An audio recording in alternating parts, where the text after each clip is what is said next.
Достар, мен сендерге қазір өте ұзақ история айтып беремін. Бір-екі рет осы историяны айтқан болатын. Менің параллельде оқитын класстасым қайтыс болып кетті деген.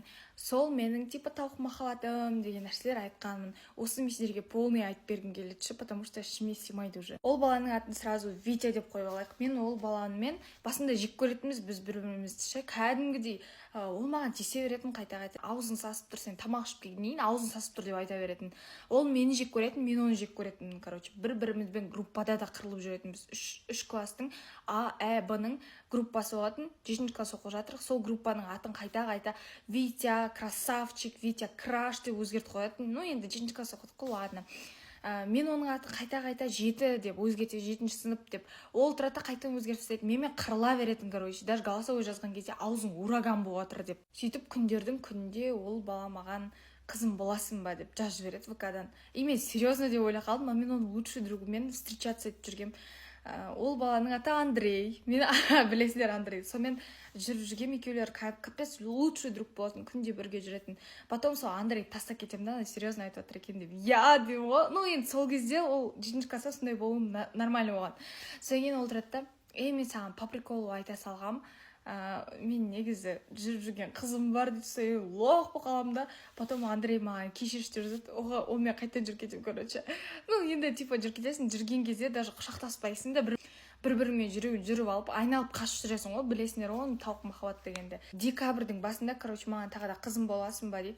Мен Андреймен тоже жүрмін, типа қызым боласың ба дегеннен кейін мен оған сенбеймін, пранк деп ойлаймын. Содан кейін мен оған айтам, ВК-мен жазып тұрғаннан кейін сен маған в жизни келіп айт ол сөзіңді, вообще деймін ғой. Ол маған в жизни келеді да, жан, короче, сен маған ұнайсың да, енді не деп тұрсам, қызым боласың ба дейді, короче, бетін жауып алған. Содан кейін мен тұрамын да, жарайды да, мен саған ертең ВК-дан жазып жіберем ответімді деймін ғой. Содан кейін 2 күннен кейін мен оған ВК-дан жазып жіберем, короче, я деп. Ол мен қайтадан сұрайды, мен я деймін. Сөйтіп типа жүріп жүреміз, короче. Ол жүргенімізді подробнее айтпай қойыншы, я не хочу. Біз жүргенде айтып тұрмын ғой, біз вообще андай қолымызды бүйтіп ұстап жүретініміз болды. Даже құшақтаспайсың, даже сүймейсің, сондай болатын. Енді сол кезде махаббат сондай еді ғой. Біз жүріп бастаған кез 2019 жылдың 12 декабрі қателеспесем, ал уже одан кейін 1 жыл өтеді примерно. Біз әлі араласып жүрміз да. Потом ноябрьде, 8-ші класстың ноябрьінде уж карантин болған кезде біз ұрыс қаламыз ғой, 2020 жылдың ноябрьінде. Потом примерно 1 аптада, 2 аптада сөйлеспей жүреміз. 1-2 аптадан кейін что там, Тоғжан, қалайсың, номеріңді әрең таптым, не істеп жатсың, қалайсың, анау сөйлесеміз, типа. Сөйтіп бұрынғы қызықтар мектепте болған, мектеп оқып жүрген жоқпыз ғой, онлайн болып жүр. Онлайн вообще онша емес, мектепте мынандай қызықтар болатын еді ғой деп, мектептегі қызықтарымызды есімізге түсіріп, сен бүйтетін едің ғой, сен бүйтетін едің ғой деп. Потом бізді сыртымыздан достарымыз, одноклассниктеріміз түсіріп алған бір фото болған, бізде вообще общий фото болмаған, содан басқа. Соны аламын да жіберем, короче, помнишь деп. Конечно, сені қалай ұмытамын. Сен деген менің алғашқы махаббатымсың ғой дейма, бірден ке дейді. Содан кейін, короче, неше түрлі бәлелер айтады. Потом бір кезде тұрады да маған, Wi-Fi істемей жатыр дейді. Содан кейін күте тұрамын ғой істегенше деймін. Түнгі сағат 12-11 примерно. Ол тұрады да, блин, өлейін деп жатырмын дейді, короче. Потом мен енді оны прикол ұстап жатыр деп ойлаймын ғой. Потом бірге өлейік деп жазып жүремін оған. Сөйтіп прикол ұстап отырамыз, мен оның өлейік дегенде по приколу деп ойлап. Содан кейін мен сағынып кеттім ғой сендерді дейді, типа общий класс сағынып кеттім дейді. Біз негізі күнде көшеге шығып жүрміз былай балдармен. Давайте ертең сендер тоже подругалармен сен шықсай, енді біздің подругаларымыз общий ғой, енді достарымыз. Солармен бірге сен шықсай, ертең түскі сағат 12-де шығайық көшеге дейді. Енді қыс болып жатқан кез ғой. 22 ноябрьдің 23 ноябрьге қараған түні сағат 12-ден кеткенде. Сөйтіп айтады маған. Сосын мен айтам, давай дейм, шығайық дейм. Сөйтіп қуанам ғой, короче, мен Витямен көшеге шығамын деп. Ну енді бізде бірақта көшеге жібермейтін карантин болғаннан кейін. Сосын ол қашып кетейік деп айтады. Сосын ладно деп келісеміз. Потом бір кезде айтады, мен өлейін деп жатырмын деп тағы да жазады маған. Содан кейін по приколу деп ойлаймын. Содан кейін сөйтіп жазады. Мен не дегенімді не помню. Содан кейін ол маған сразу айтады. Мен қазір ұйықтаймын, если ұйықтай алмасам саған жазамын дейді да. Сөйтіп сеттен шығып кетеді сағат 00-ден 26 кеткен кезде. Осы уақытты мен постоянно көре беремші. Мен ертесі күні примерно сағат 12-лерде оянам да, сразу есіме түседі ғой, кеше Витямен көшеге шығамыз деп айтып едік қой деймін да. WhatsApp-қа кірем да, сразу статустарға кірем. Статусқа кірем да, сөйтіп бүкілінің статусында Витя, артың қайырлы болсын, иманды бол, сенсіз қалай өмір сүреміз енді, мынау короче счастье загружается дейді да, мынандай сынған жүректер тұрады.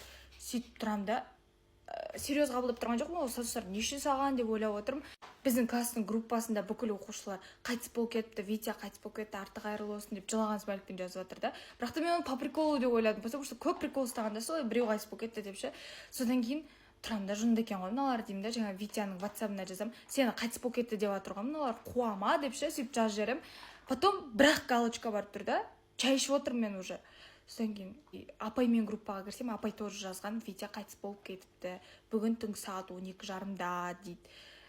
Содан кейін мурашки уже сол чай ішіп отқан жерінен жас кетеді ғой автоматически, жылап отырмын короче. Мен подругаларым жазып, Витяның үйіне барайық, бүгін короче мамаларына көңіл айтып қайтамыз, ертең жаназасы болады деп айтады. Сөйтіп Витяның үйіне барайық дейді. Мен конечно деймін, жылап жатырмын, білмеймін ше, мамалардан тығылып жылап жүрмін ғой ше. Мамаларға айтайын десем андай тамағымда комок тұр ма, бір нәрсе түсіне алмай тұрмын, қалай ол бүгін көшеге шығатын еді ғой, не үшін қайтыс болып кетті өзімен өзі деп ше. Енді кішкентай болғаннан кейін сөйтіп миым соған ғана жетті.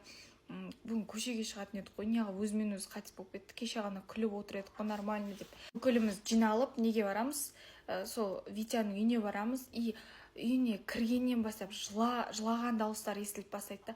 Мамасы кәдімгідей жылап отыр, біз бұрышта тұрмыз, жыламаңыз деп өзіміз деп тұрып қойсы. Уже біраз 5 жылдай болады скоро ше, сол үшін осылай нормально айтып отырмын. Негізі 1-2 жыл болған кезде жестко жылайтын мен осы ситуация есіме түскен кезде. Енді самый күшті бала болды да, білмеймін ше, мен араласқан балалардың ішінде самый күшті, веселый, вообще бір андай бетіп мұңайып жүрген кезін көрмеппін.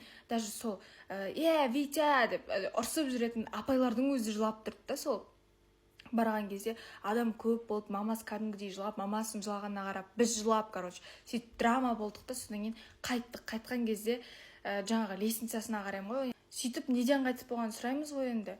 Сол кезде далаға шыққан дейді. Далаға не үшін шыққан мен әлі түсінбеймін ше.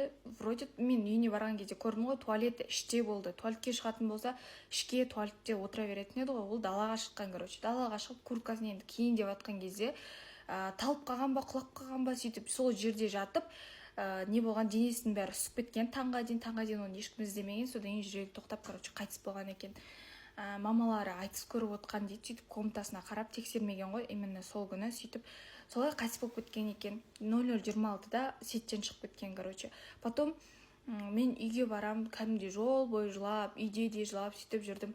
Бүкіл анау жазғандарын, сағындым сені, мынау, сені қалай ұмытам дегендерін бүкілін скрин жасап, бір видеомен, вот мына жаққа музыка қосылса, музыка қосып кетем.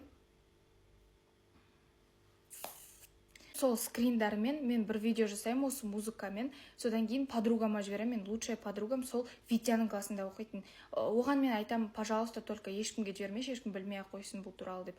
Ол тұрады да, оны общий группасына жібереді, апай бар группаға. Сөйтіп апай маған шығады, сен екенсің ғой, последний раз Витямен сөйлескен, оған не болды, солардың бүкілін айт дейді. Сөйтіп мен айтам, иман айтады, лучше бұндай нәрселерді салмай-ақ қой, бүкіл жүр. Сен соңғы рет сөйлестің деп, сен бәлеге қалуың мүмкін, сол үшін вообще переписканы ешкімге жіберме, лучше вообще ешкімге айтпай-ақ қой деп айтады маған. Ертесі күн жаназасына барамыз, кәдімгідей ше, андай жаназасына барған кезде прям денең кәдімгідей түршігеді, потому что Витяның жаңа денесін кәдімгідей алып келіп біздің көзімізше неге апарып салады, КамАЗға апарып жерлеуге алып кетеді. Кәдімгідей андай күнде сол Витяға ұрсып жүрген апайлардың бәрі келіп жылап тұрды есігінің алдында ше. Мамасына қалай ауыр болды, елестете алмайсың ше, мамасына қалай ауыр болғанын сезіну невозможно. Мамасы каждый раз сол кассастарын көрген кезде жылайды екен. Сосын мен ана жақта ұлдардың жылағанын көрмеген ғой енді, ұлдардың барлығы жылап тұрды, кәдімгідей жаным ашыды. Содан кейін тез қайтып кеттік сол жерден. Вот уже скоро Витяның қайтыс болғанына 5 жыл болады екен. 2020 жылы 23 ноябрьде қайтыс болған ғой. Сөйтіп соңғы рет даже кездесе алмадық. Ол қайтыс болғанға дейін соңғы рет біз мартта кездескенбіз. Март пен ноябрьдің ортасын өздерің қараңдаршы, қаншама уақыт кездеспегенбіз. Мә бар ғой, осы самый жаман чувство ше. Күнде жанында жүрген, күнде сөйлесіп жүрген адам бір уақытта жоқ болып кетеді да. И сен оған вообще сенгің келмейді, андай қабылдай алмайсың да ол нәрсені. Күнде жазып қайттан сөйлескің келеді, одан сообщение келмейтін білген кезде жүрегің ауырады кәдімгідей. Оның жақын адамдары, оның әке шешесіне қалай ауыр болатынын даже елестете де алмайсың ғой. Қаншама адам жылады сол кезде. Маған да капец ауыр болды шы, хотя мен онымен бір-ақ жыл ғана таныс адам болдым ғой, сонда да маған капец ауыр болды. Мен долго ұмыта алмай жүрдім. Еще ол менің часто түсіме кіретін. Мә ол түстерден де айта алмайым бар ғой, шын айтам, аян сияқты келді ол түстер маған. Ол бір нәрсе айтады, маған түсімде мен комнатама келеді, бір нәрсе айтады, сол түс реально орындалады. Бір аптадан кейін, бір айдан кейін реально орындалады. Осындай нәрсе болып жүрді. Ол түстерді мен келесі часто айтам, достар.